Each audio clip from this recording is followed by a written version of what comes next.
తల్లి అయిన మరచునేమో నేను నిన్ను మరువను.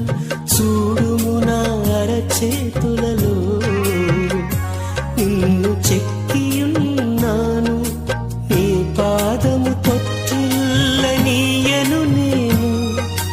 నిన్ను కాపాడువాడు కునుకడు నిదురపోడు అని చెప్పి వాగ్దానం చేసిన యేసయ్యా తల్లిలా లాలించును.